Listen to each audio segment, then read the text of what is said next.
Namaste, Assalamu alaikum, Shalom, Ni hao, Buenos dias, Hezche, Akwaba, Velkumin. What up, though? This is weekly Holy Scriptures recorded recitation, portion numero 14,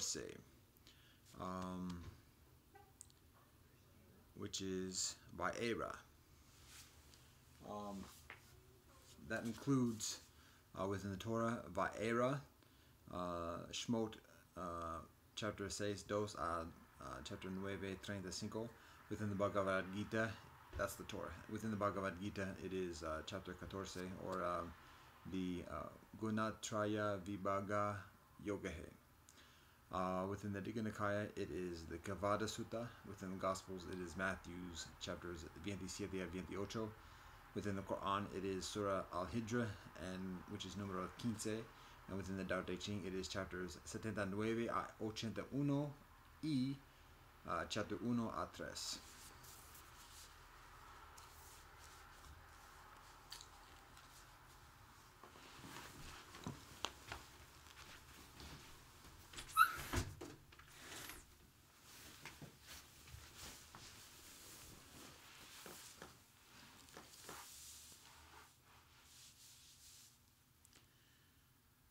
Bismillah ar-Rahman ar-Rahim. Allahu Akbar. Deus nostro qui es in cielo santificato nomen tuum, vahigusanam. Dakodav fechundao. Ja. Baruch atah Adonai Eloheinu melech haolam hamotzi lachem min haaretz. Kyrie eleison. Sivu masu savrigatahi. Sabe sata bavantu sukitata. Fagabia. Ubuntu. Shabon. Fakako. Akwaba upenana amani. Umajikan. Sheshe. Como sunida. Domo arigato. Pilma yelo bokantokom. Talk odoga shingun. God, we thank you for all that you bless us. Go over the God. Adajami yatafanami. Aho. Shanti shanti shanti. Amen.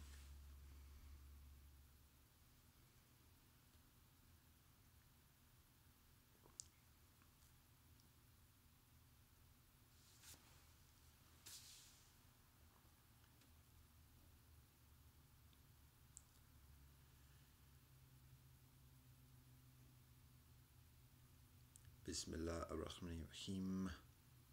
Allahu Akbar. Deus nostro qui es in cielo santificato nomen tuum, vahigusanam. Dakodav fechundao. Ja. Baruch atah Adonai Eloheinu melech haolam shekasam b'mitzvah v'tzivon l'sok b'dvar Torah. Kyrie eleison. Sivu masu savrigatahi. Sabe sata bavantu sukitata. Fagabia. Ubuntu. Shabano. Fakako. Akwaba upenana amani. Umajika. Shishin. Como sunida. Domo arigato. Pilama yelo wokantokom. Tok odoka shingun. God, we thank you for all that you bless us. Go with the God. Atajami yatafanami. Aho. Shanti shanti shanti. Amen.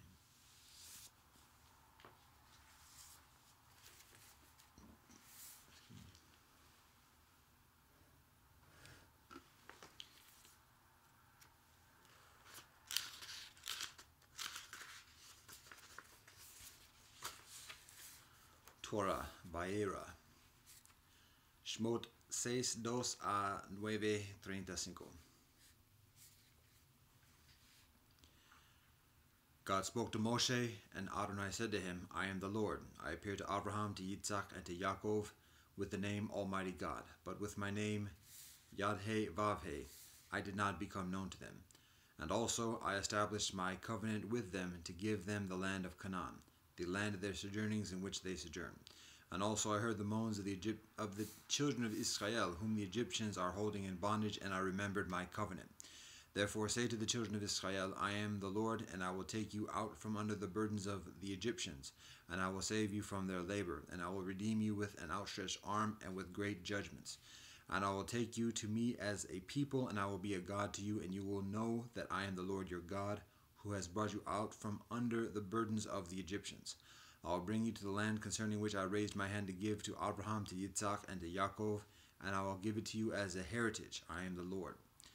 Moshe spoke thus to the children of Israel, but they did not hearken to Moshe because of their shortness of breath and because of their hard labor. The Lord spoke to Moshe, saying, Come, speak to Pharaoh, the king of Egypt, and he will lead the children of Israel out of his land. But Moshe spoke before the Lord, saying, Behold, The children of Israel did not hearken to me. How then will Pharaoh hearken to me, seeing that I am of closed lips? So the Lord spoke to Moshe and to Aaron, and Adonai commanded them concerning the children of Israel, and concerning Pharaoh the king of Egypt, to let the children of Israel out of the land of Egypt.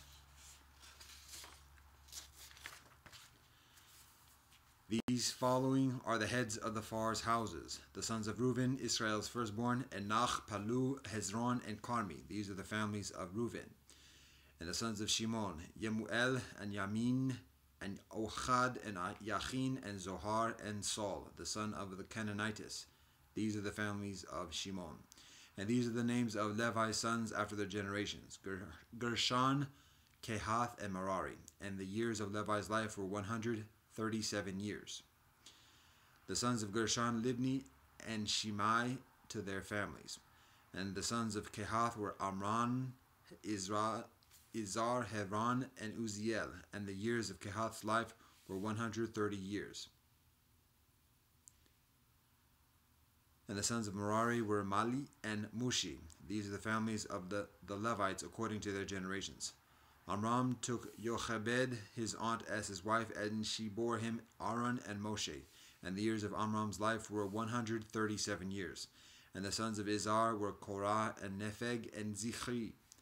And the sons of Uziel were Mishael, Elzaphan, and Sitri. Aaron took to himself for a wife Elisheba, and the daughter of Aminadab, the sister of Nashon, and she bore him Nadav and Avihu, Eleazar, and Itamar. And the sons of Korah were Asir, Elkanah, Abiasaph. These are the families of the Korahites. Eleazar, the son of Aaron, took himself one of the daughters of Putiel to himself as a wife, and she bore him Phinehas. These are the heads of the Pharaoh's houses, of the Levites according to their families. That is Aaron and Moshe, to whom the Lord said, Take the children of Israel out of the land of Egypt with their legions. They are the ones who spoke to Pharaoh, the king of Egypt, to let the children of Israel out of Egypt. They are Moshe and Aaron. Now it came to pass on the day that the Lord spoke to Moshe in the land of Egypt, that the Lord spoke to Moshe, saying, I am the Lord, speak to Pharaoh everything that I speak to you. But Moshe said before the Lord, Behold, I am of closed lips, so how will Pharaoh hearken to me? The Lord said to Moshe, See, I have made you a master over Pharaoh, and Aaron your brother will be your speaker. You shall speak all that I command you, and Aaron your brother shall speak to Pharaoh, that he let the children of Israel out of his land. But I will harden Pharaoh's heart, and I will increase my signs and my wonders in the land of Egypt. But Pharaoh will not hearken to you, and I will lay my hand upon the Egyptians, and I will take my legions, my people, the children of Israel, out of Egypt with great judgments. And the Egyptians shall know that I am the Lord when I stretch forth my hand over Egypt, and I will take the children of Israel out of their midst. Moshe and Aaron did as the Lord commanded them, so they did. And Moshe was 80 years old, and Aaron was 83 years old when they spoke to Pharaoh. The Lord spoke to Moshe and Aaron, saying, When Pharaoh speaks to you, saying, Provide a sign for yourselves, you shall say to Aaron, Take your staff and cast it before Pharaoh. It will become a serpent. Thereupon Moshe and Aaron came to Pharaoh, and they did so as the Lord had commanded. Aaron cast his staff before Pharaoh and before his servants, and it became a serpent. Then Pharaoh too summoned the wise men and the Then Pharaoh too summoned the wise men and the magicians, and the necromancers of Egypt also did likewise with their magic. Each one of them cast down his staff, and they became serpents, but Aaron's staff swallowed their staffs. But Pharaoh's heart remained steadfast, and he did not hearken to them as the Lord had spoken. The Lord said to Moshe, Pharaoh's heart is heavy, he has refused to let the people out. Go to Pharaoh in the matin. Behold, he is going forth to the water, and you shall stand opposite him on the bank of the Nile. And the staff that was turned into a serpent you shall take in your hand. And you shall say to him, The Lord God of the Hebrews sent me to you, saying, Send forth my people, so that they may serve me in the desert. But behold, until now you have not hearkened. So said the Lord. With this you will know that I am the Lord. Behold, I will smite with the staff that is in my hand upon the water that is in the Nile, and it will turn to blood. And the fish that are in the Nile will die, and the Nile will become putrid, and the Egyptians will weary in their efforts to drink water from the Nile. The Lord said to Moshe, Say to Aaron, Take your staff and stretch forth your hand over the waters of Egypt, over their rivers, over their canals, over their ponds, and over all their bodies of water, and they will become blood. And there will be blood throughout the entire land of Egypt, even in wood and in stone. Moshe and Aaron did so, as the Lord had commanded, and he raised the staff and struck the water that was in the Nile before the eyes of Pharaoh and before the eyes of his servants, and all the water that was in the Nile turned to blood. And the fish that were in the Nile died, and the Nile became putrid. The Egyptians could not drink water from the Nile, and there was blood throughout the entire land of Egypt. And the necromancers of Egypt did likewise with their secret rites, and Pharaoh's heart was steadfast, and he did not heed them, as the Lord had spoken. Pharaoh turned and went home, and he paid no heed even to this. All the Egyptians dug around the Nile for water to drink, because they could not drink from the water of the Nile. 7 full days passed before the Lord had smitten the Nile. 7 full days passed after the Lord had smitten the Nile. The Lord said to Moshe, "Come to Pharaoh and say to him, so said the Lord, let my people go, so that they may serve me. But if you refuse to let them go, behold, I will smite all your borders with frogs. And the Nile will swarm with frogs, and they will go up and come into your house, and into your bedroom, and upon your bed, and into the house of your servants, and into your people, and into your ovens, and into your kneading troughs, and into you, and into your people, and into all your servants the frogs will ascend." The Lord said to Moshe, "Say to Aaron, stretch forth your hand with your staff over the rivers, over the canals, and over the ponds, and bring up the frogs on the land of Egypt." And Aaron stretched forth his hand over the waters of Egypt, and the frogs came up and covered the land of Egypt. And the necromancers did likewise with their secret rites, and they brought up the frogs on the land of Egypt. Thereupon Pharaoh summoned Moshe and Aaron, and said, "Entreat the Lord that Adonai remove the frogs from me and from my people, and I will let out the people of Israel, so that they may sacrifice to the Lord." And Moshe said to Pharaoh, "Boast of your superiority over me, for when shall I entreat for you, for your servants, and for your people to destroy the frogs from you and from your houses, that they should remain only in the Nile?" And he, Pharaoh, said, "For mañana." And he, Moshe, said, "As you say, in order that you should know that there is none like the Lord our God." And the frogs will depart from you, and from your houses, and from your servants, and from your people. Only in the Nile will they remain. And Moshe and Aaron went away from Pharaoh, and Moshe cried out to the Lord concerning the frogs that Adonai had brought upon Pharaoh. And the Lord did according to Moshe's word, and the frogs died from the houses, from the courtyards, and from the fields. They gathered them into many heaps, and the land stank. When Pharaoh saw that there was relief, he hardened his heart, and he did not hearken to them, as the Lord had spoken. The Lord said to Moshe, "Say to Aaron, stretch forth your staff, and strike the dust of the earth, and it shall become lice throughout the entire land of Egypt." They did so, and Aaron stretched forth his hand with his staff, and struck the dust of the earth, and the lice were upon man and beast. All the dust of the earth became lice throughout the entire land of Egypt. And the necromancers did likewise with their secret rites to bring out the lice, but they could not, and the lice were upon man and beast. So the necromancer said to Pharaoh, "It is the finger of God." But Pharaoh's heart remained steadfast, and he did not hearken to them, as the Lord had spoken. And the Lord said to Moshe, "Arise early in the matin, and stand before Pharaoh. Behold, he is going out to the water, and you shall say to him, so said the Lord, let my people go and serve me. For if you do not let my people go, behold, I will incite against you and against your servants and against your people, and in your houses a mixture of noxious creatures. And the houses of Egypt will be filled with a mixture of noxious creatures, as well as the land upon which they are. And I will separate on that day the land of Goshen, upon which my people stand, that there will be no mixture of noxious creatures there, in order that you know that I am the Lord in the midst of the earth. And I will make a redemption between my people and your people. This sign will come about mañana." The Lord did so, and a heavy mixture of noxious creatures came to Pharaoh's house and his servants' house. And throughout the entire land of Egypt, the land was destroyed because of the mixture of noxious creatures. Thereupon Pharaoh summoned Moshe and Aaron, and he said, "Go sacrifice to your God in the land." But Moshe said, "It is improper to do that, for we will sacrifice the abomination of the Egyptians to God our Lord. We will sacrifice the deity of Egyptians before their eyes, and they will not stone us.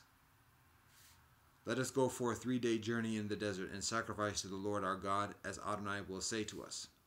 Pharaoh said, "I will let you go out, and you will sacrifice to the Lord your God in the desert, but do not go distantly away. Entreat Adonai on my behalf."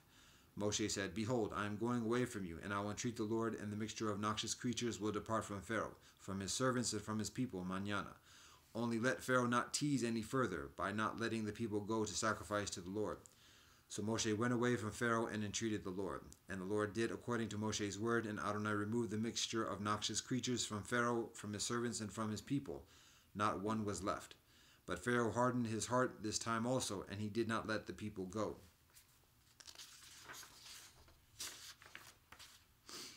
The Lord said to Moshe, "Come to Pharaoh and speak to him. So said the Lord, God of the Hebrews, let my people go that they may serve me. For if you refuse to let them go, and you still hold on to them, behold, the hand of the Lord will be upon your livestock that is in the field, upon the horses, upon the donkeys, upon the camels, upon the cattle, and upon the sheep, a very severe pestilence. And the Lord will make a separation between the livestock of Israel and the livestock of Egypt, and nothing of the children of Israel will die." The Lord said in an appointed time, saying, "Mañana God will do this thing in the land." God did this thing on the mañana, and all the livestock of the Egyptians died, but of the livestock of the children of Israel not one died. And Pharaoh sent, and behold, not even one of the livestock of Israel died. But Pharaoh's heart became hardened, and he did not let the people out. The Lord said to Moshe and to Aaron, "Take yourselves handfuls of furnace soot, and Moshe shall cast it heavenward before Pharaoh's eyes. And it will become dust upon the entire land of Egypt, and it will become boils, breaking out into blisters upon man and upon beast throughout the entire land of Egypt." So they took furnace soot, and they stood before Pharaoh, and Moshe cast it heavenward, and it became boils breaking out into blisters upon man and upon beast. And the necromancers could not stand before Moshe because of the boils, for the boils were upon the necromancers and upon all Egypt. But the Lord strengthened Pharaoh's heart, and he did not hearken to them, as the Lord spoke to Moshe. The Lord said to Moshe, "Rise early in the matin, and stand erect before Pharaoh, and say to him, So said the Lord, the God of the Hebrews, let my people go, so that they may worship me. Because this time I am sending all my plagues into your heart, and into your servants, and into your people, in order that you know that there is none like me in the entire earth. For if now I had stretched forth my hand, and I had smitten you and your people with pestilence, you would have been annihilated from the earth. But for this reason I have allowed you to stand, in order to show you my strength, and in order to declare my name all over the earth. If you still tread upon my people, do not letting them out, behold, I am going to rain down at this time mañana a very heavy hail, the likes of which has never been in Egypt from the day of its being founded until now. And now send, gather in your livestock and all that you have in the field, any man or beast that is found in the field and not brought into the house, the hail shall fall on them, and they will die. He who feared the word of the Lord of Pharaoh's servants drove his servants and his livestock into the houses. But he who did not pay attention to the word of the Lord left his servants and his livestock in the field.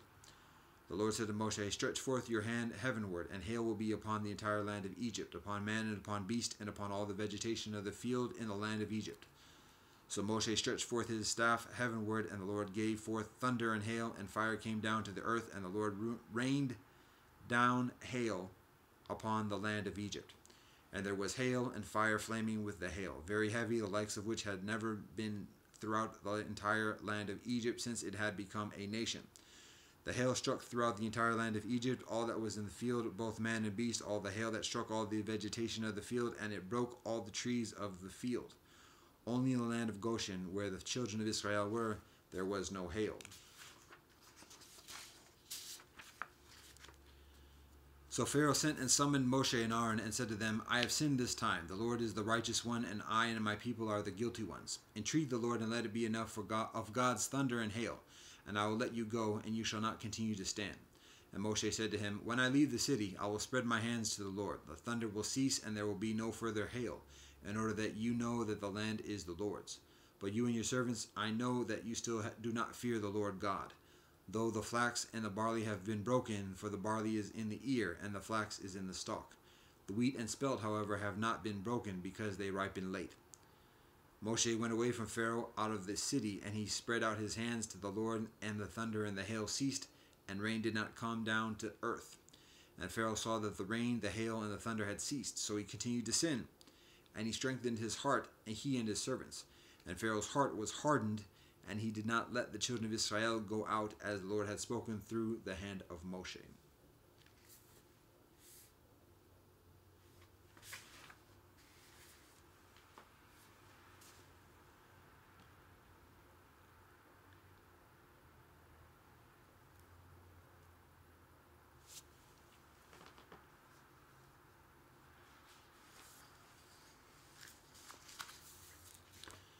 Bhagavad Gita, Gunatraya Vibhaga Yogehe, número 14.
Sri Krishna said, "Once further I will expound that supreme knowledge, the most exalted of all forms of knowledge, by gaining which all the sages have attained highest perfection after passing from this world. They who, having devoted themselves to this knowledge, have partaken of my nature, are not born at the time of creation, nor are they troubled at the time of dissolution. The great nature is my womb, in that I place the germ, and thence are born all beings, O Bharata. Whatever form is produced, O son of Kunti, in any womb, the great nature is its womb, and I am the seed-giving creator. The gunas, sattva, rajas, and tamas, which are born of Prakriti, bind fast in the body the eternal embodied soul, O mighty Arjuna. Of these, sattva, being stainless, is luminous and healthful. It binds, O sinless Arjuna, by creating attachment to happiness and attachment to knowledge. Know that rajas is the essence of passion and the cause of thirst and attachment. It binds fast the embodied soul, O son of Kunti, by attachment to action. And know further that tamas is born of ignorance, and that it deludes all embodied creatures. It binds fast, O Bharata, by inadvertence, indolence, and sleep.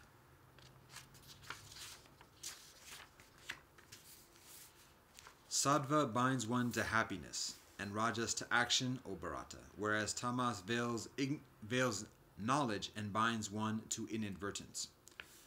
Sattva asserts itself by prevailing over rajas and tamas, O Bharata. Rajas asserts itself by prevailing over sattva and tamas asserts itself by prevailing over sattva and rajas. When the light of knowledge shines through all the gateways of the body, then it may be known that sattva has prevailed. Greed, activity, enterprise, unrest, longing, these arise, O master of the Bharatas, when rajas prevails. Darkness, indolence, inadvertence, delusion, all these arise, O descendant of Kuru, when tamas prevails.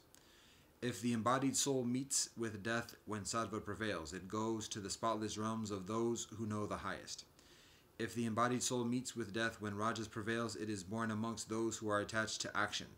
And if it meets with death when tamas prevails, it is born in the wombs of creatures devoid of reason. The fruit of a benevolent action is said to be benevolent and clean. The fruit of rajas is pain, and the fruit of tamas is ignorance. From sattva springs knowledge, and from rajas greed. From tamas spring inadvertence, delusion, and ignorance.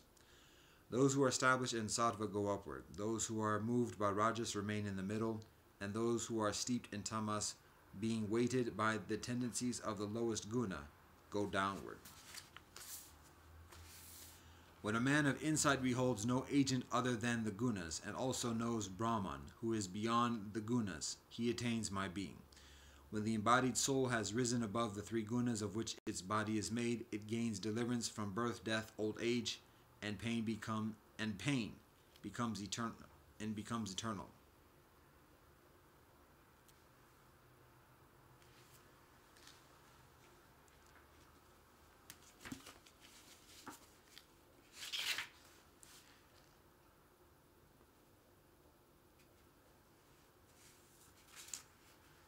It gains deliverance from birth, death, old age, and pain, and becomes eternal.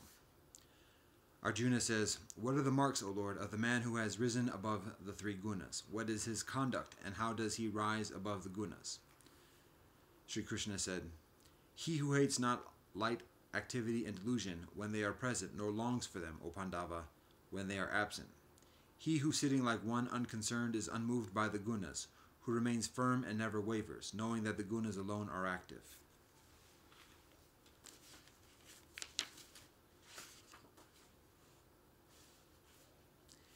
He who dwells in the self and regards alike pleasure and pain, who looks on a clod, a stone, and a segment of gold as of equal worth, who remains the same amidst agreeable and disagreeable things, who is a man of wisdom and who sees no difference between honor and blame.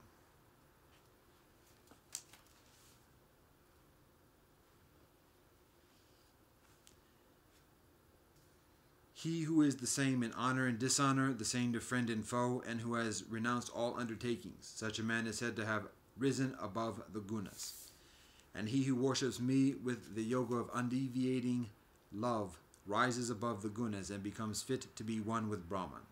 For I am the abode of Brahman, the eternal and the immutable, and the eternal Dharma and the absolute bliss.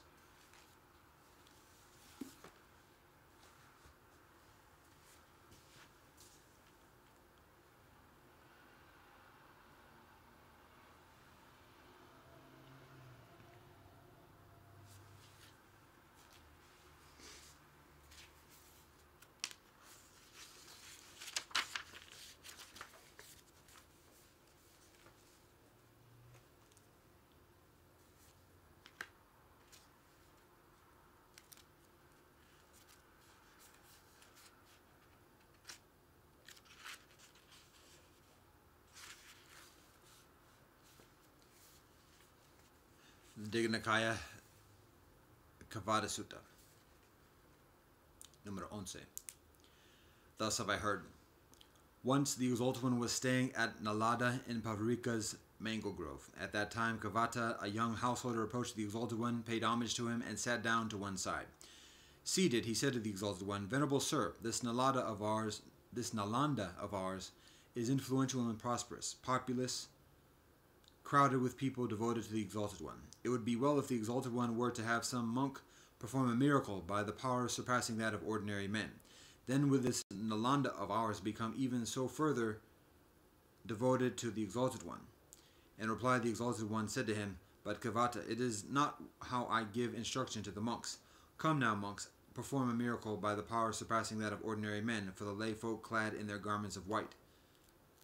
And a second time Kavata made the same request to the Exalted One, and received a second time the same reply. And a third time Kavata, the young householder, addressed the Exalted One and said, "I do not wish to be importunate to the Exalted One. I only say that this Nalanda of ours is influential and prosperous, populous, crowded with people devoted to the Exalted One. It would be well if the Exalted One were to have some monk perform a miracle by the power surpassing that of ordinary men. This Nalanda of ours would become even much further devoted to the Exalted One."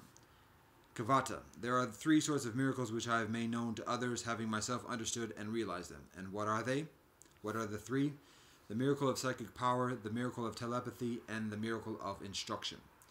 And what, Kavata, is the miracle of psychic power?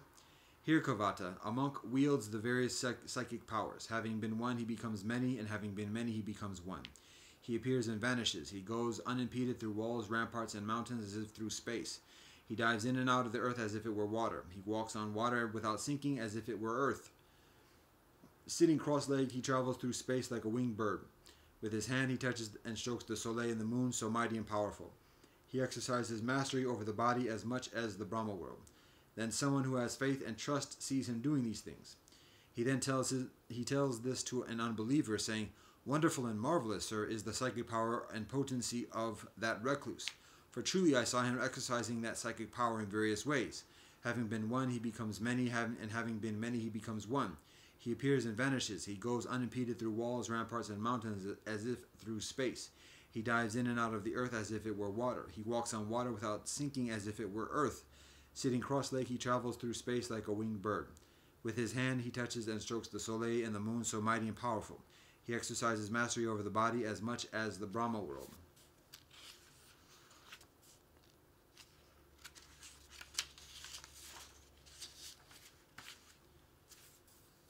Then that unbeliever might say to him, "Well, sir, there is a certain charm called the Gandhara charm. It is by means of this charm that he performs all this. Now what think you, Kavata? Might not an unbeliever so say?" "Yes, sir, he might."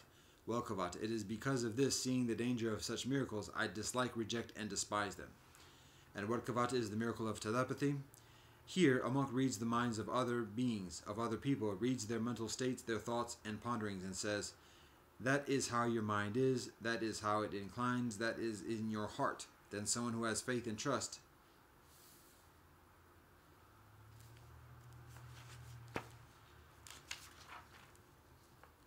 sees him doing these things.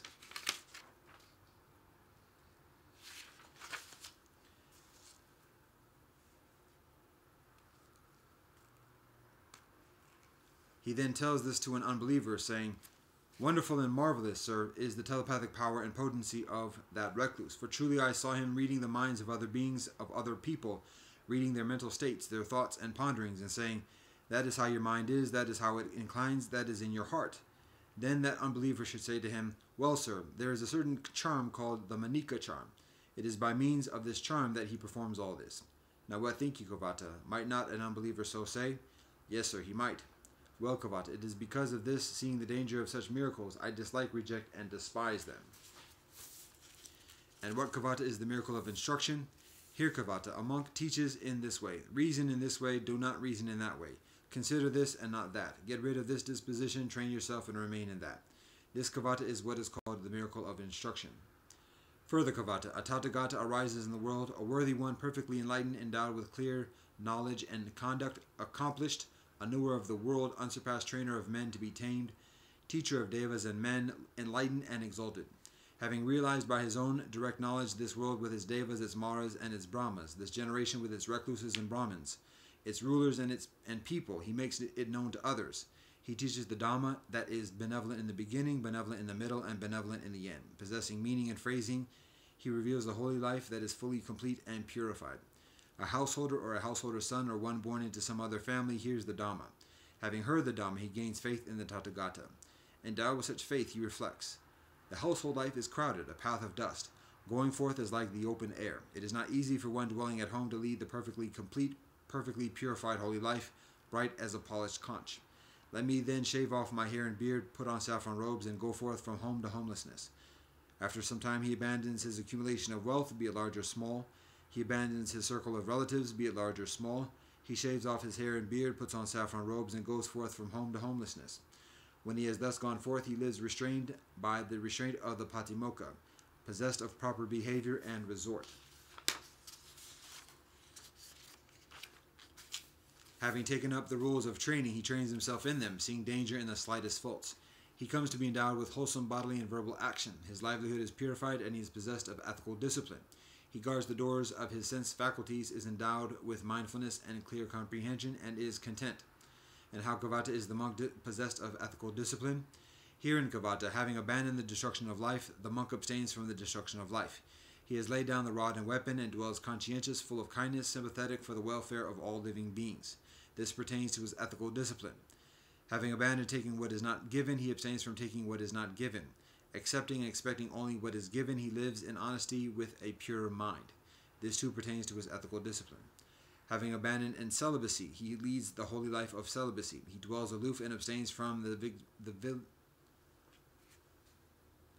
the vulgar practice of sexual intercourse.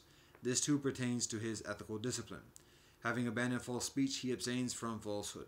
He speaks only the truth. He lives devoted to truth, trustworthy and reliable. He does not deceive anyone in the world. This too pertains to his ethical discipline. Having abandoned slander, he abstains from slander. He does not repeat elsewhere what he has heard here in order to divide others from the people here. He does not repeat here what he has heard elsewhere in order to divide these from the people there. Thus he is a reconciler of those who are divided and a promoter of friendships. Rejoicing, delighting, and exulting in concord, he speaks only words that are conducive to concord. This too pertains to his ethical discipline. Having abandoned harsh speech, he abstains from harsh speech. He speaks only such words as are gentle, pleasing to the ear, endearing, going to the heart, polite, amiable, and agreeable to the many folk. This too pertains to his ethical discipline. Having abandoned idle chatter, he abstains from idle chatter. He speaks at the right time, speaks what is factual and beneficial, speaks on the Dhamma and the discipline. His words are worth treasuring. They are timely, backed by reasons, measured, and connected with the benevolent. This too pertains to his ethical discipline. He abstains from damaging seed and plant life. He eats only in one part of the day, refraining from food at night and from eating at improper times. He abstains from dancing, singing, instrumental music, and from witnessing unsuitable shows.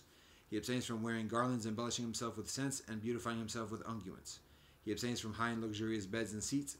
He abstains from accepting gold and silver. He abstains from accepting uncooked grain, raw meat, women and girls, male and female slaves, goats and sheep, fowl and swine, elephants, cattle, horses, and mares. He abstains from accepting fields and lands. He abstains from running messages and errands. He abstains from buying and selling. He abstains from dealing with false weights, false metals, and false measures. He abstains from the crooked ways of bribery, deception, and fraud. He abstains from mutilating, executing, imprisoning, robbery, plunder, and violence. This too pertains to his ethical discipline. Whereas some recluses and Brahmins, whilst living on food offered by the faithful, continually cause damage to seed and plant life, to plants propagated from roots, stems, joints, buds, and seeds, he abstains from damaging seed and plant life. This too pertains to his ethical discipline. Whereas some recluses and Brahmins, whilst living on food offered by the faithful, enjoy the utilization of stored up treasures, such as stored up food, drinks, garments, vehicles, bedding, scents, and comestibles, he abstains from the utilization of stored up treasures. This too pertains to his ethical discipline. Whereas some recluses and Brahmins, whilst living on food offered by the faithful, attend unsuitable shows, such as shows featuring dancing, singing, or instrumental music, theatrical performances, narrations of legends, music played by hand clapping, cymbals, and drums, picture houses, acrobatic performances, combats of elephants, horses, buffaloes, bulls, goats, rams, cocks, and quails, stick fights, boxing and wrestling, sham fights, roll calls, battle rays, and regimental reviews. He abstains from attending such unsuitable shows. This too pertains to his ethical discipline.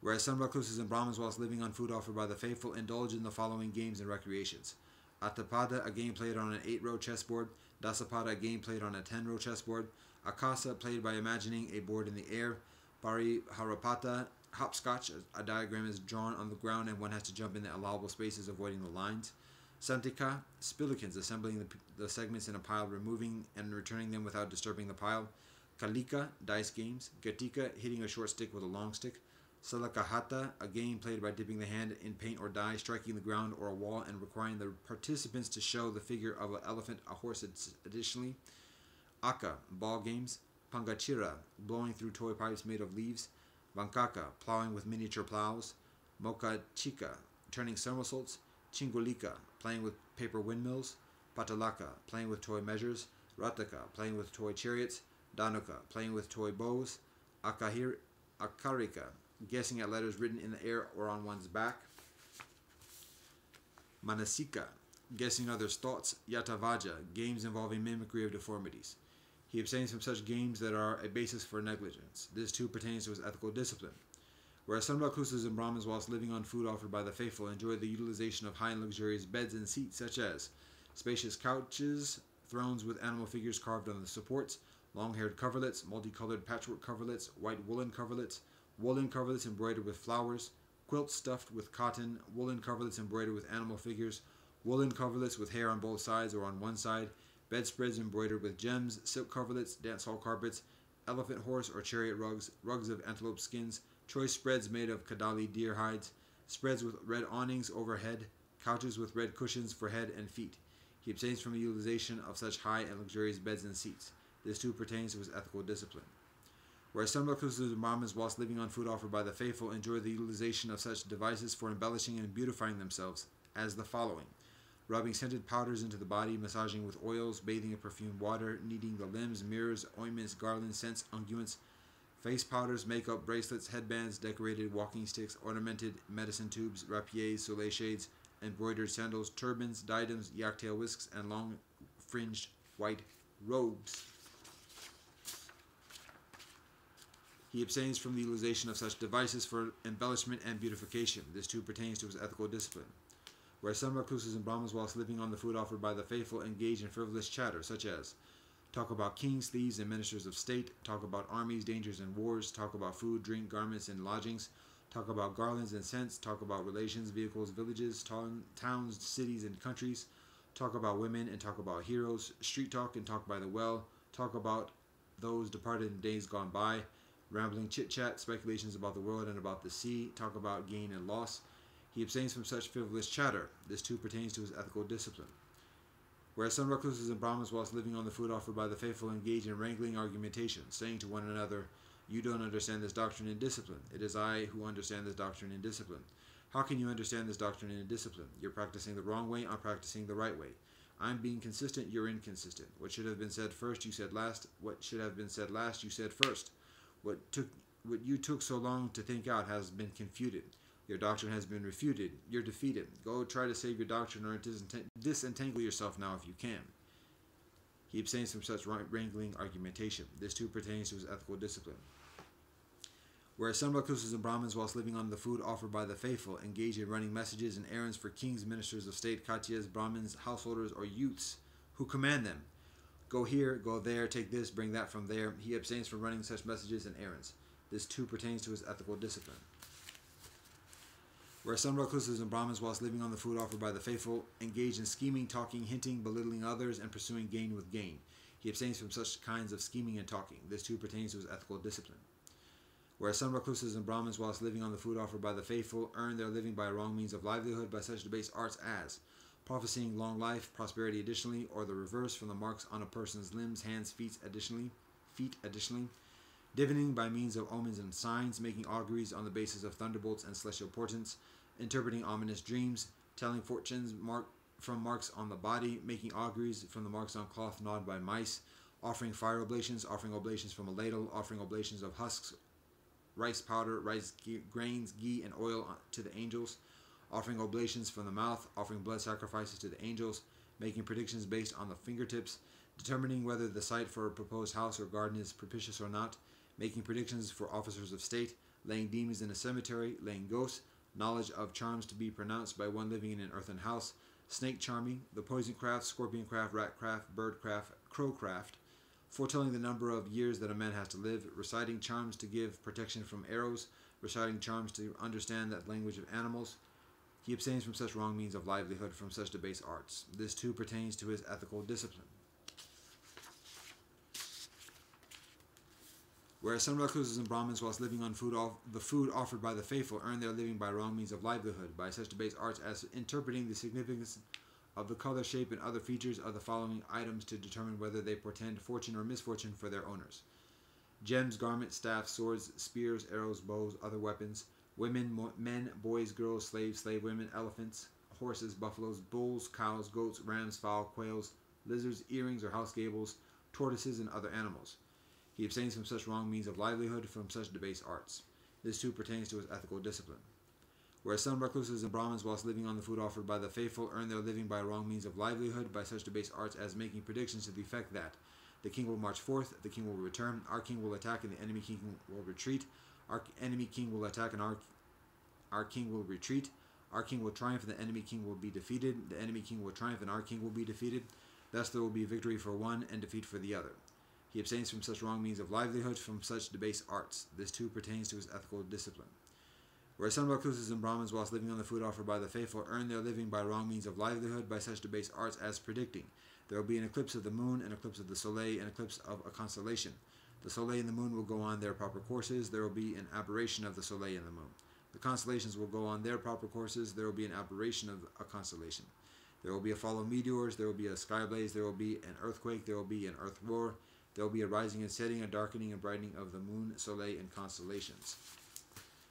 Such will be the result of the moon's eclipse, such will the result of the soleil's eclipse, and so on down to such will be the result of the rising and setting, darkening, and brightening of the moon, soleil, and constellations. He abstains from such wrong means of livelihood, from such debased arts. This too pertains to his ethical discipline. Whereas some recluses and Brahmins, whilst living on the food offered by the faithful, earn their living by wrong means of livelihood, by such debased arts as predicting there will be abundant rain, there will be a drought, there will be a benevolent harvest, there will be a famine, there will be security, there will be danger, there will be sickness, there will be health.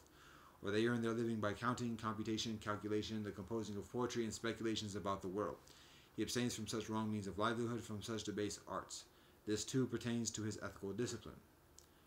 Whereas some recluses and Brahmins, whilst living on the food offered by the faithful, earn their living by wrong means of livelihood, by such debased arts as arranging auspicious dates for marriages, both those in which the bride is brought home and those in which she is sent out, arranging auspicious dates for betrothals and divorces, arranging auspicious dates for the accumulation or expenditure of money, reciting charms to make people lucky or unlucky, rejuvenating the fetuses of abortive women, reciting spells to bind a man's tongue, to paralyze his jaws, to make him lose control over his hands, or to bring on deafness, obtaining auricular answers to questions by means of a mirror, a girl, or an angel, worshipping the Soleil, worshipping Mahabrahma, bringing forth flames from the mouth, invoking the angel of luck. He abstains from such wrong means of livelihood, from such debased arts. This too pertains to his ethical discipline. Whereas some recluses and Brahmins, whilst living on the food offered by the faithful, earn their living by wrong means of livelihood, by such debased arts as promising gifts to deities in return for favors, fulfilling such promises, demonology, reciting spells after entering an earthen house, inducing virility and impotence, preparing and consecrating sites for a house, giving ceremonial mouthwashes and ceremonial bathing, offering official fires, administering emetics, purgatives, expectorants, and phlegmagogues, administering medicines through the ear and through the nose, administering ointments and counter-ointments, practicing fine surgery on the eyes and ears, practicing general surgery on the body, practicing as a children's doctor. He abstains from such wrong means of livelihood, from such debased arts. This too pertains to his ethical discipline. Kavata. The monk who is thus possessed of ethical discipline sees no danger anywhere in regard to his restraint by ethical discipline. Just as the head-anointed noble warrior who has defeated his enemies sees no danger anywhere from his enemies, so the monk who is thus possessed of ethical discipline sees no danger anywhere in regard to his restraint by ethical discipline. Endowed with this noble aggregate of ethical discipline, he experiences within himself a blameless happiness. In this way, Kavata, the monk, is possessed of ethical discipline. And how, Kavata, does the monk guard the doors of his sense faculties? Here in Kavata, having seen a form with the eye, the monk does not grasp at the sign or the details. Since if he were to dwell without restraint over the faculty of the eye, evil and unwholesome states such as covetousness and grief might assail him. He practices restraint, guards the faculty of the eye, and achieves restraint over the faculty of the eye.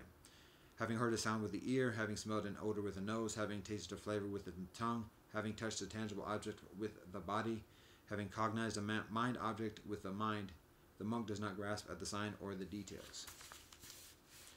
Since if he were to dwell without restraint over the faculty of the mind, evil and unwholesome states such as covetousness and grief might assail him, he practices restraint, guards the faculty of the mind, and achieves restraint over the faculty of the mind. Endowed with this noble restraint of the sense faculties, he experiences within himself an unblemished happiness. In this way, Kavata, the monk, guards the doors of the sense faculties. And how, Kavata, is the monk endowed with mindfulness and clear comprehension? Herein, Kavata, in going forward and returning, the monk acts with clear comprehension. In looking ahead and looking aside, he acts with clear comprehension. In binding and stretching the limbs, he acts with clear comprehension. In wearing his robes and cloak and utilizing his alms bowl, he acts with clear comprehension. In eating, drinking, chewing, and tasting, he acts with clear comprehension. In defecating and urinating, he acts with clear comprehension. And going, standing, sitting, lying down, waking up, speaking, and remaining silent, he acts with clear comprehension. In this way, Kavata, the monk, is endowed with mindfulness and clear comprehension. And how, Kavata, is the monk content? Herein, Kavata, a monk is content with robes to protect his body and alms food to sustain his belly. Wherever he goes, he sets out, taking only his requisites along with him. Just as a bird, wherever it goes, flies with its wings as its only burden, in the same way, a monk is content with robes to protect his body and alms food to sustain his belly. Wherever he goes, he sets out, taking only his requisites along with him. In this way, Kavata, the monk, is content. Endowed with this noble aggregate of ethical discipline, this noble restraint over the sense faculties, this noble mindfulness and clear comprehension, and this noble contentment, he resorts to a secluded dwelling, a forest, the foot of a tree, a mountain, a glen, a hillside cave, a cremation ground, a jungle grove, the open air, a heap of straw.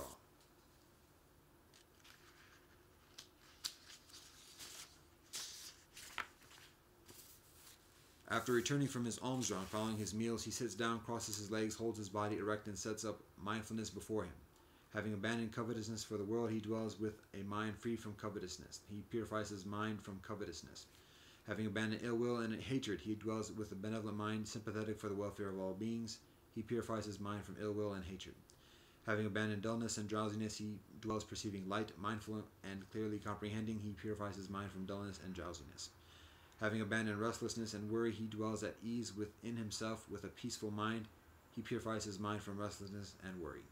Having abandoned doubt, he dwells as one who has passed beyond doubt, unperplexed about wholesome states. He purifies his mind from doubt. Kavata, suppose a man were to take a loan and apply it to his business, and his business were to succeed, so that he could pay back his old debts and would have enough money left over to maintain a wife. He would reflect on this, and as a result, he would become glad and experience joy. Again, Kavata, suppose a man were to become sick, afflicted, gravely ill, so that he could not enjoy his food, and his strength would decline. After some time he would recover from that illness and would enjoy his food and regain his bodily strength. He would reflect on this, and as a result he would become glad and experience joy. Again, Kavata, suppose a man were locked up in a prison. After some time he would be released from prison, safe and secure, with no loss of his possessions. He would reflect on this, and as a result he would become glad and experience joy. Again, Kavata, suppose a man were a slave without independence, subservient to others, unable to go where he wants. After some time he would be released from slavery and gain his independence. He would no longer be subservient to others, but a free man able to go where he wants. He would reflect on this, and as a result he would become glad and experience joy.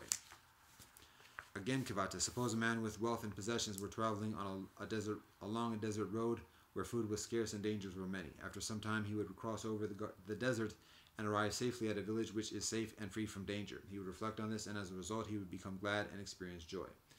In the same way, Kavata, when a monk sees that these 5 hindrances are unabandoned within himself, he regards that as a debt, as a sickness, as confinement in prison, as slavery, as a desert road. But when he sees that these 5 hindrances have been abandoned within himself, he regards that as freedom from debt, as benevolent health, as release from prison, as freedom from slavery, as a place of safety. When he sees that these 5 hindrances have been abandoned within himself, gladness arises. When he is gladdened, rapture arises. Then his mind is filled with rapture. His body becomes tranquil in body, he experiences happiness. Being happy, his mind becomes concentrated. Quite secluded from sense pleasures, secluded from unwholesome states, he enters and dwells in the first jhana, which is accompanied by applied and sustained thought and filled with a rapture and happiness born of seclusion. He drenches, steeps, saturates, and suffuses his body with this rapture and happiness born of seclusion, so that there is no part of his entire body which is not suffused by this rapture and happiness. Kavata, suppose a skilled bath attendant or his apprentice were to pour soap powder into a metal basin, sprinkle it with water, and knead it into a ball, so that the ball of soap powder be pervaded by moisture, encompassed by moisture, suffused with moisture inside and out, yet would not trickle. In the same way, Kavata, the monk drenches, steeps, saturates, and suffuses his body with the rapture and happiness born of seclusion, so that there is no part of his entire body which is not suffused by this rapture and happiness. This, Kavata, is what is called the miracle of instruction.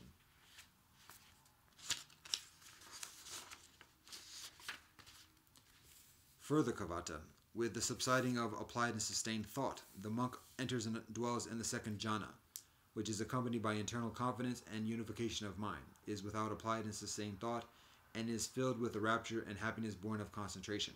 He drenches, steeps, saturates, and suffuses his body with this rapture and happiness born of concentration, so that there is no part of his entire body which is not suffused by this rapture and happiness. Kavata, suppose there were a deep lake whose waters welled up from below. It would have no inlet for water from the east, west, north, or south, nor would it be refilled from time to time with showers of rain. Yet a current of cool water swelling up from within the lake would drench, steep, saturate, and suffuse the whole lake, so that there would be no part of that entire lake which is not suffused with the cool water. In the same way, Kavata, the monk drenches, steeps, saturates, and suffuses his body with the rapture and happiness born of concentration, so that there is no part of his entire body which is not suffused by this rapture and happiness. This, Kavata, is what is called the miracle of instruction. Further, Kavata, with the fading away of rapture, the monk dwells in equanimity, mindful and clearly comprehending, and experiences happiness with the body. Thus he enters and dwells in the third jhana, of which the noble ones declare, he dwells happily with equanimity and mindfulness. He drenches, steeps, saturates, and suffuses his body with this happiness free from rapture, so that there is no part of his entire body which is not suffused by this happiness. Kavata, suppose in a lotus pond there were blue, white, or red lotuses that have been born in the water, grown in the water, and never rise up above the water, but flourish immersed in the water. From their tips to their roots they would be drenched, steeped, saturated, and suffused with cool water, so that there would be no part of those lotuses not suffused with cool water. In the same way, Kavata, the monk drenches, steeps, saturates, and suffuses his body with a happiness free from rapture, so that there is no part of his entire body which is not suffused by this happiness. Further, Kavata, with the abandoning of pleasure and pain, and with the previous passing away of joy and grief, the monk enters and dwells in the fourth jhana, which is neither pleasant nor painful, and contains mindfulness fully purified by equanimity. He sits suffusing his body with a pure, bright mind, so that there is no part of his entire body not suffused by a pure, bright mind. Kavata, suppose a man were to be sitting covered from head to toe, covered from head down by a white cloth, so that there would be no part of his entire body not suffused by the white cloth. In the same way, Kavata, the monk sits suffusing his body with a pure bright mind, so that there is no part of his entire body not suffused by a pure bright mind. This Kavata is what is called the miracle of instruction. When his mind is thus concentrated, pure and bright, unblemished, free from defects, malleable, wieldy, steady, and attained to imperturbability, he directs and inclines it to knowledge and vision. He understands thus: this is my body, having material form, composed of the four primary elements, originating from far and more, built up out of rice and gruel, impermanent, subject to rubbing and pressing, to dissolution and dispersion. And this is my consciousness, supported by it and bound up with it. Kavata, suppose there were a beautiful beryl gem of purest water, 8-faceted, well-cut, clear, limpid, flawless, endowed with all excellent qualities. And through it there would run a blue, yellow, red, white, or brown thread. A man with keen sight, taking it in his hand, would reflect upon it thus: this is a beautiful beryl gem of purest water, 8-faceted, well-cut, clear, limpid, flawless, endowed with all excellent qualities. And running through it there is this blue, yellow, red, white, or brown thread. In the same way, Kavata, when his mind is thus concentrated, pure and bright, the monk directs and inclines it to knowledge and vision, and understands thus: this is my body, having material form, and this is my consciousness, supported by it and bound up with it. This Kavata is what is called the miracle of instruction. When his mind is thus concentrated, pure and bright, unblemished, free from defects, malleable, wieldy, steady, and attained to imperturbability, he directs and inclines it to the knowledge of the destruction of the defilements. He understands as it truly is, this is suffering. He understands as it truly is, this is the origin of suffering. He understands as it truly is, this is the cessation of suffering. He understands as it truly is, this is the way leading to the cessation of suffering. He understands as it truly is, these are the defilements. He understands as it truly is, this is the origin of the defilements. He understands as it truly is, this is the cessation of the defilements. He understands as it truly is, this is the way leading to the cessation of the defilements. Knowing and seeing thus, his mind is liberated from the defilement of sensual desire, from the defilement of becoming, and from the defilement of ignorance. When it is liberated, the knowledge arises, it is liberated. He understands: destroyed is birth, the holy life has been lived, what had to be done has been done, there is nothing further beyond this. Kavata, suppose in a mountain glen there were a lake with clear water, limpid and unsullied. A man with keen sight standing on the bank would see oyster shells and sand and pebbles and shoals of fish moving about and keeping still. He would think to himself: this is a lake with clear water, limpid and unsullied, and there within are oyster shells, sand and pebbles, and shoals of fish moving about and keeping still. In the same way, Kavata, when his mind is thus concentrated, pure and bright, the monk directs and inclines it to the knowledge of the destruction of the defilements. He understands as it truly is, this is suffering. He understands: destroyed is birth, the holy life has been lived, what had to be done has been done, there is nothing further beyond this. This Kavata is what is called the miracle of instruction. So these Kavata are the three miracles I have understood and realized myself, and made known to others. Once upon a time, Kavata, a question occurred to a certain monk in this order of monks: where now do these four great elements, earth, water, fire, and wind, cease without remainder? So that monk Kavata attained to such a state of concentration that the way leading to the Deva realms became clear to him.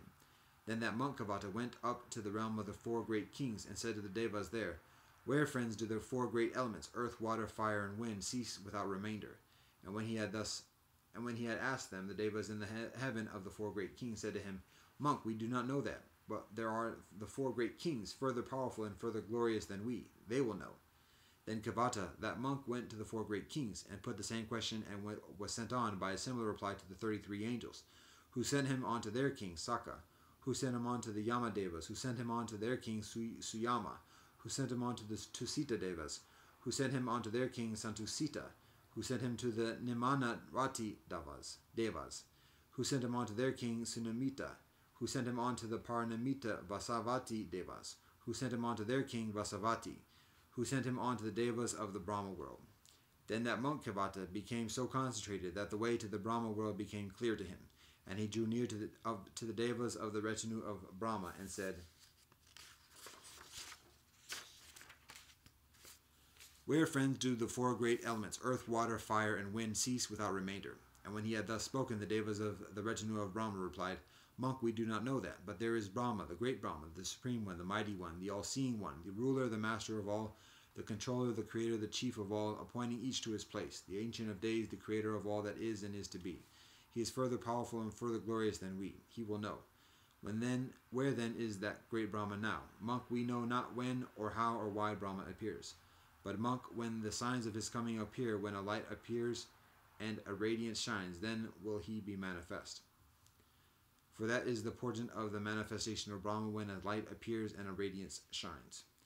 And it was not long, Kivata, before that great Brahma became manifest, and that monk drew near to him and said, Where, friend, do the four great elements, earth, water, fire, and wind, cease without remainder? And when he had thus spoken, that great Brahma said to him, Monk, I am the great Brahma, the supreme, the mighty, the all-seeing, the ruler, the master of all, the controller, the creator, the chief of all, appointing each to his place, the ancient of days, the far of all that is and is to be.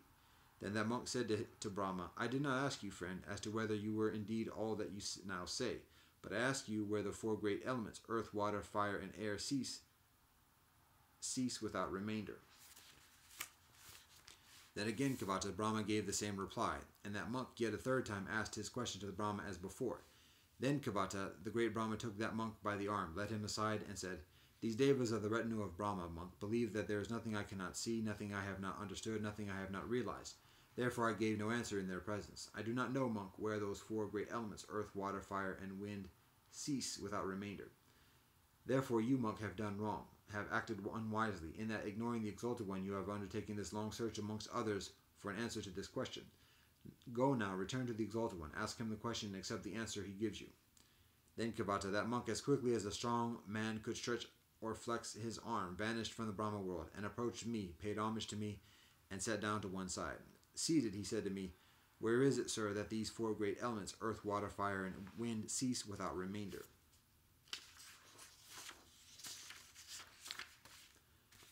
And when he had thus spoken, Kivata, I answered him thus, Long ago, monk, when seafaring traders were setting sail on an ocean voyage, they took with them a land-sighting bird, and when the ship got out of sight of the shore, they would let the land-sighting bird free.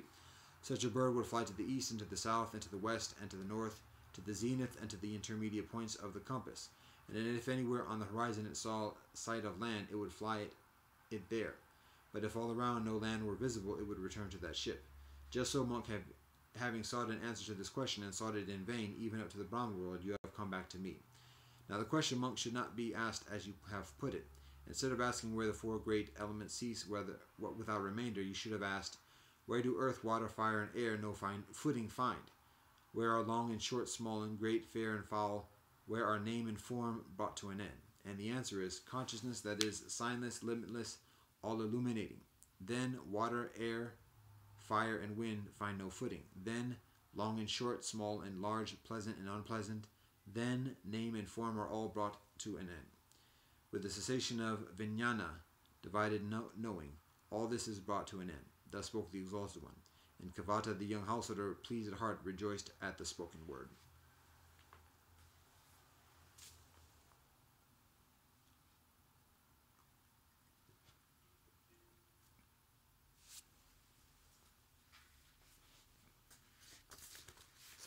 Gospels, Matthew 27 a 28. Early in the matin, all the chief priests and the elders of the people made their plans how to have Jesus executed. So they bound him, led him away, and handed him over to Pilate the governor. When Judas, who had betrayed him, saw that Jesus was condemned, he was seized with remorse and returned the 30 segments of silver to the chief priests and the elders. I have sinned, he said, for I have betrayed innocent blood. What is that to us? They replied. That's your responsibility. So Judas threw the money into the temple and left. Then he went away and hanged himself. The chief priest picked up the coins and said, It is against the law to put this into the treasury, since it is blood money. So they decided to utilize the money to buy the potter's field as a burial place for foreigners. That is why it has been called the field of blood to this day. Then what was spoken by Jeremiah the prophet was fulfilled. They took the 30 segments of silver, the price set on him by the people of Israel, and they utilized them to buy the potter's field as God commanded me. Meanwhile, Jesus stood before the governor, and the governor asked him, Are you the king of the Jews? You have said so, Jesus replied. When he was accused by the chief priests and the elders, he gave no answer. Then Pilate asked him, Don't you hear the testimony they are bringing against you?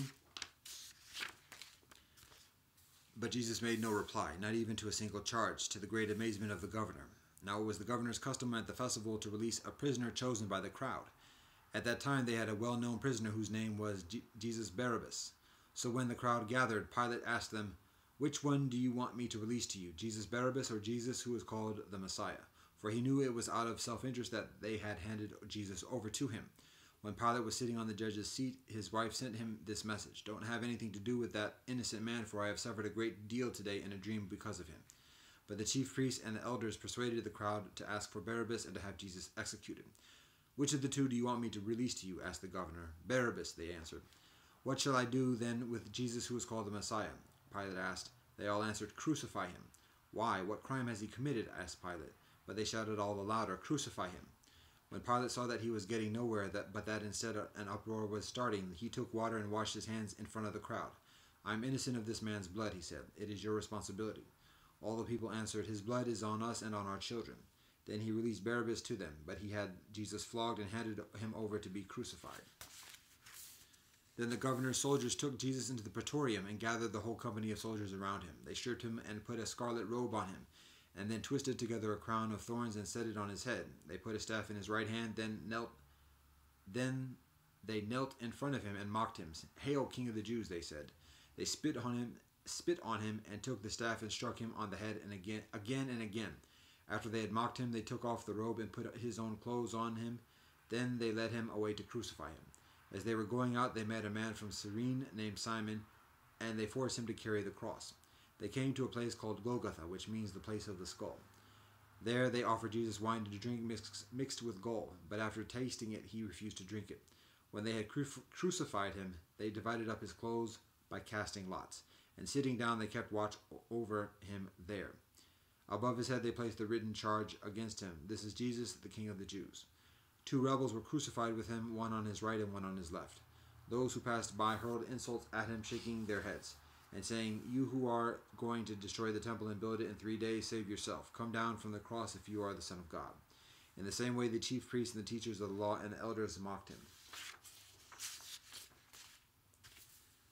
"He saved others," they said, "but he can't save himself. He's the King of Israel. Let him come down now from the cross, and we will believe in him.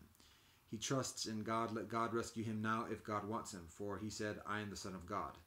In the same way, the rebels who were crucified with him also heaped insults on him. From noon until 3 in the afternoon, darkness came over all the land. About 3 in the afternoon, Jesus cried out in a loud voice, "Eli, Eli, lema sabachthani," which means, my God, why have you forsaken me?" When some of them standing there heard this, they said, "He's calling Eliyahu." Immediately one of them ran and got a sponge. He filled it with wine vinegar, put it on a staff, and offered it to Jesus to drink. The rest said, "Now leave him alone. Let's see if Eliyahu comes to save him." And when Jesus had cried out again in a loud voice, he gave up his spirit. At that moment the curtain of the temple was torn in two from top to bottom. The earth shook, the rocks split, and the tombs broke open. The bodies of many holy people who had died were raised to life. They came out of the tombs after Jesus' resurrection and went into the holy city and appeared to many people.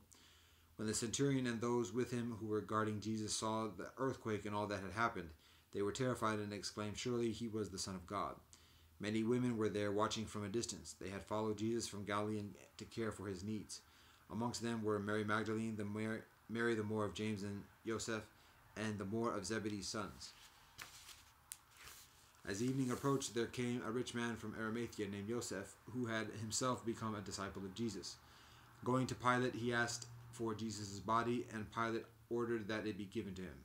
Joseph took the body, wrapped it in a clean linen cloth, and placed it in his own new tomb that he had cut out of the rock. He rolled a big stone in front of the entrance to the tomb and went away.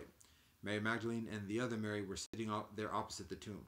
The next day, the one after Preparation Day, the chief priests and the Pharisees went to Pilate. "Sir," they said, "we remember that whilst he was still alive, that deceiver said, 'After 3 days I will rise again.' So give the order for the tomb to be made secure until the 3rd day. Otherwise his disciples may come and steal the body and tell the people that he has been raised from the dead. This last deception will be worse than the first." "Take a guard," Pilate answered. "Go make the tomb as secure as you know how."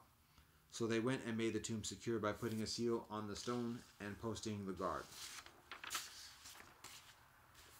After Shabbat, At dawn on the first day of the week, Mary Magdalene and the other Mary went to look at the tomb. There was a violent earthquake, for an angel of God came down from heaven and going to the tomb rolled back the stone and sat on it. His appearance was like lightning, and his clothes were white as snow. The guards were so afraid of him that they shook and became like dead men. The angel said to the woman, "Do not be afraid, for I know that you are looking for Jesus who was crucified. He is not here, he has risen, just as he said. Come and see the place where he lay. Then going quickly in and tell his disciples, he has risen from the dead and is going ahead of you into Galilee. There you will see him. Now I have told you." So the women hurried away from the tomb, afraid yet filled with joy, and ran to tell his disciples. Suddenly Jesus met them. "Greetings," he said. They came to him, clasped his feet, and honored him. Then Jesus said to them, "Do not be afraid. Go and tell my brothers to go to Galilee. There they will see me." Whilst the women were on their way, some of the guards went into the city and reported to the chief priests everything that had happened. When the chief priests had met with the elders and devised a plan, they gave the soldiers a large sum of money, telling them, "You are to say, his disciples came during the night and stole him away whilst we were asleep. If this report gets to the governor, we will satisfy him and keep you out of trouble." So the soldiers took the money and did as they were instructed, and this story has been widely circulated amongst the Jews to this very day, to the Jewish brethren to this very day. When the 11 disciples went to Galilee, to the mountain where Jesus had told them to go, when they saw him, they worshipped him, but some doubted. Then Jesus came to them and said, "All authority in heaven and on earth has been given to me. Therefore go and make disciples of all nations, baptizing them in the name of the Father and the Son and the Holy Spirit, and teaching them to obey everything I commanded you. And surely I am with you always to the very end of the age."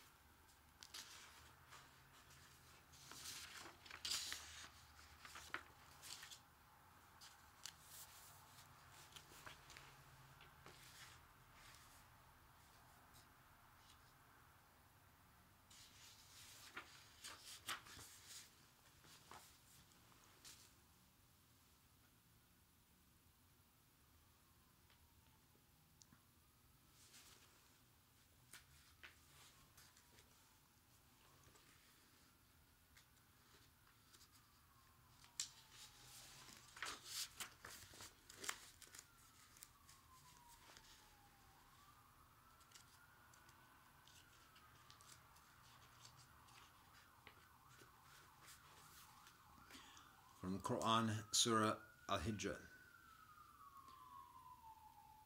Numero 15. Bismillah ar-Rahman ar-Rahim. In the name of Allah, most gracious, most merciful.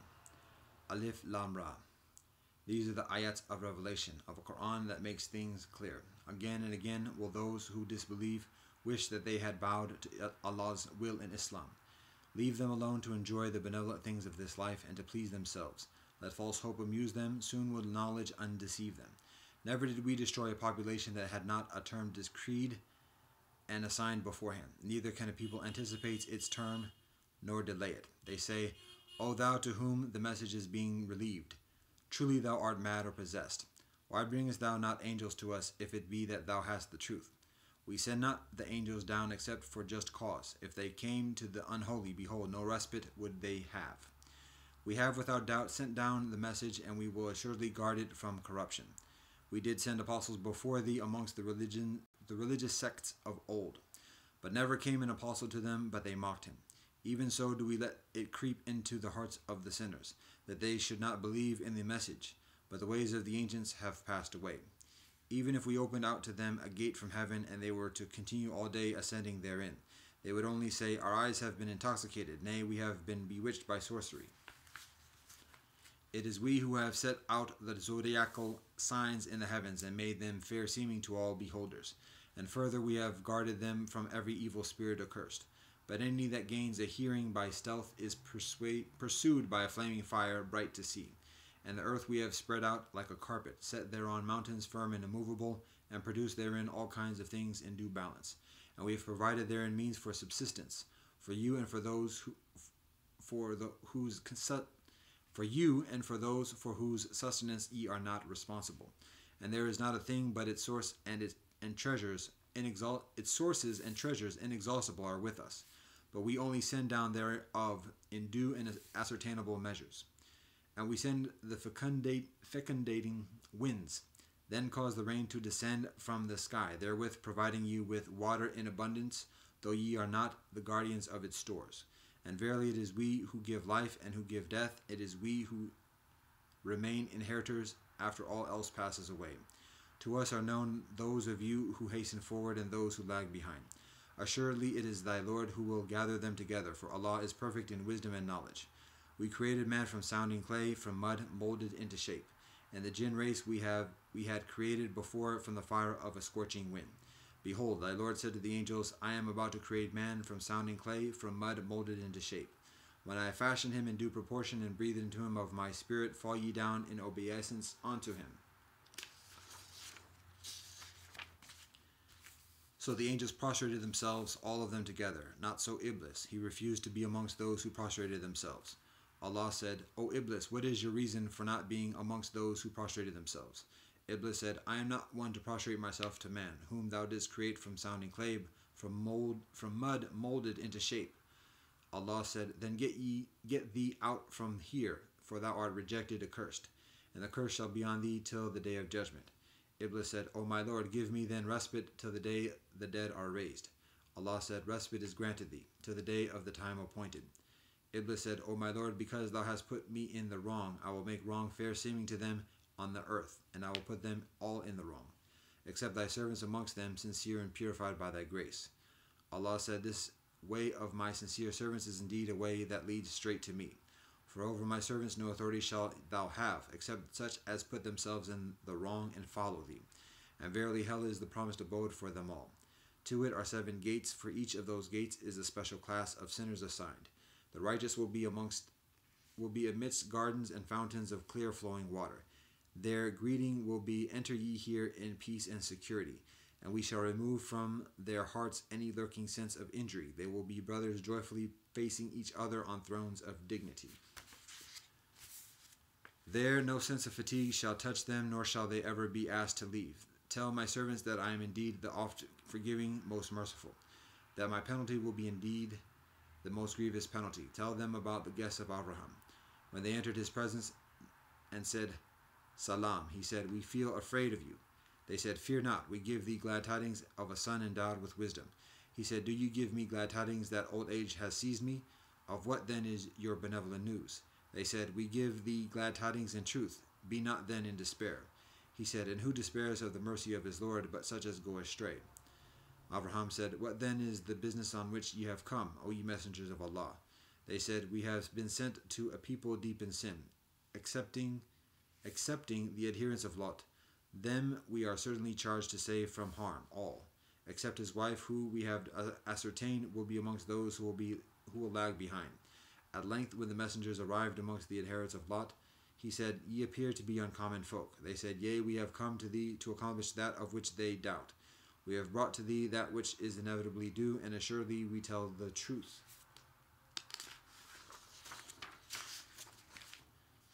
Then travel by night with thy household, when a portion of the night yet remains, and do thou bring up the rear. Let no one amongst you look back, but pass on whither ye are ordered.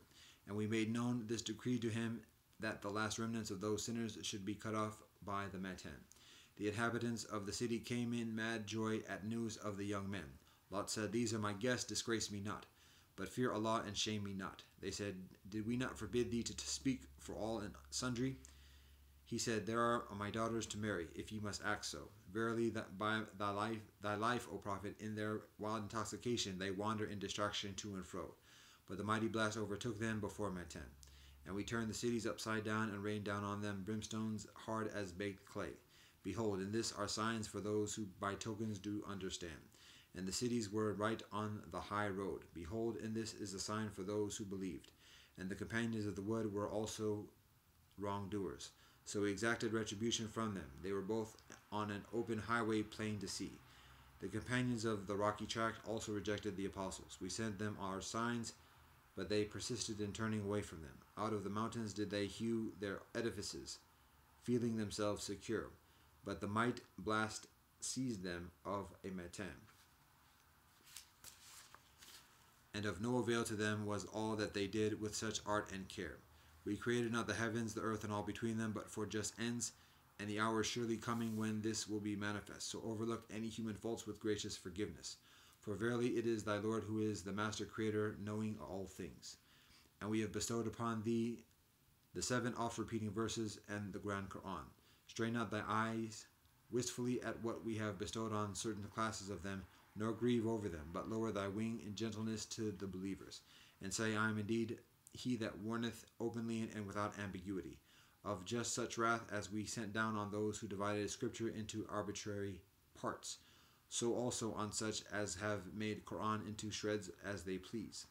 Therefore, by the Lord, we will of a surety call them to account for all their deeds. Therefore, expound openly what thou art commanded, and turn away from those who join false deities with Allah. For sufficient are we unto thee against those who scoff, those who adopt with Allah another deity, but soon will they come to know. We do indeed know how thy heart is distressed at what they say.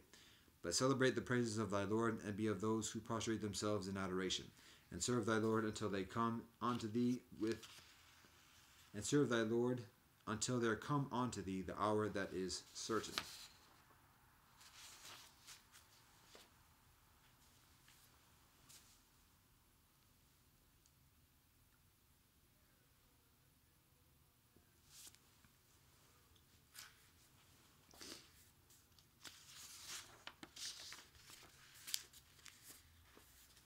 Tao Te Ching, chapters 79 a 81 y 1 a 3. After settling a great dispute, there must be remaining resentments. How can this be considered benevolence? Therefore the sages hold the left part of the contract. The sage holds the left part of the contract, but does not demand payment from the other person. Those who have virtue hold the contract. Those without virtue hold the collections. The heavenly Tao has no favorites. It constantly gives to the kind people.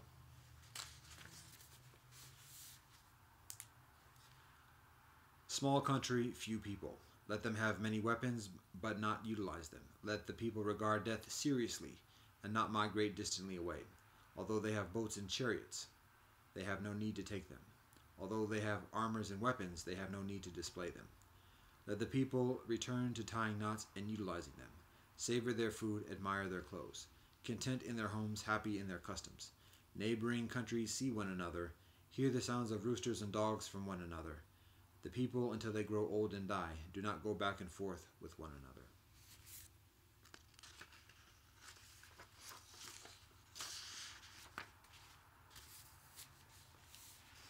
True words are not beautiful. Beautiful words are not true. Those who are benevolent do not debate. Those who debate are not benevolent. Those who know are not broad of knowledge. Those who are broad of knowledge do not know. Sages do not accumulate. The further they assist others, the further they possess. The further they give to others, the further they gain. The Tao of heaven benefits and does not harm. The Tao of sages assists and does not contend.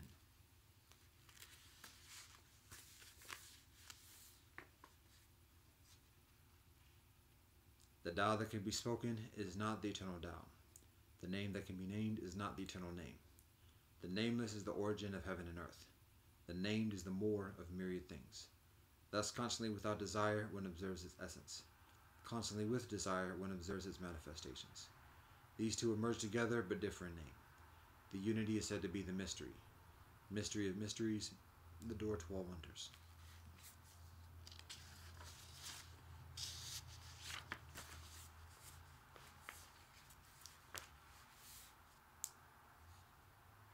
When the world knows beauty as beauty, ugliness arises. When it knows benevolence as benevolence, evil arises. Thus being and non-being produce each other. Difficult and easy bring about each other. Long and short reveal each other. High and low support each other. Music and voice harmonize each other. Front and back follow each other. Therefore the sages manage the work of detached actions, conduct the teaching of no words. They work with myriad things but do not control. They create but do not possess. They act but do not presume. They succeed but do not dwell on success. It is because they do not dwell on success that it never goes away.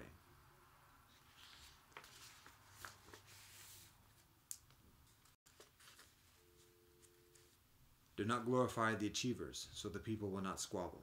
Do not treasure treasures that are hard to obtain, so the people will not become thieves. Do not show the desired things, so their hearts will not be confused. Thus the governance of the sage empties their hearts, fills their bellies, weakens their ambitions, strengthens their bones. Let the people have no cunning and no greed. So those who scheme will not dare to meddle. Act without contrivance, and nothing will be beyond control.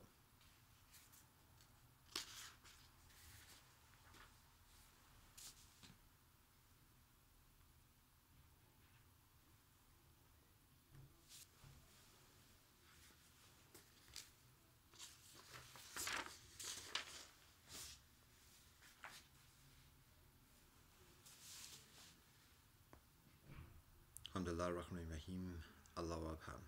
Leo sons aqui essenciales son fikita nomentum bahengusanam. Dakuda fehunda. Ja.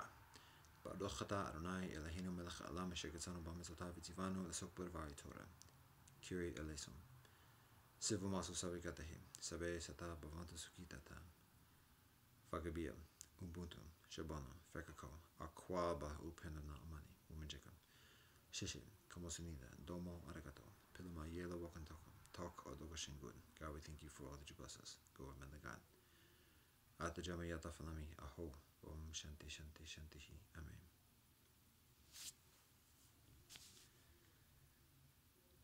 Alhamdulillah Rahman Rahim Allah Abham. Deus nostri qui essenciales son fakito nomentum bahegusanam. Dakuda fehunda. Ja. Baruchata Adonai Eloheinu melech haolam hamotzi lachem min haaretz. Kyrie eleison. Sivu maso savigatahim. Sabe sata b'vanta sukitata. Vagabia. Ubuntu. Shabana. Fekako. Aquaba upenana amani. Umenjeka. Shishe. Kamosunida. Domo arigato. Piluma yelo wakantoko. Talk or dogashingun. God, we thank you for all that you bless us. Go amen the God. Ata jamayata fanami. Aho. Om shanti shanti shantihi. Amen.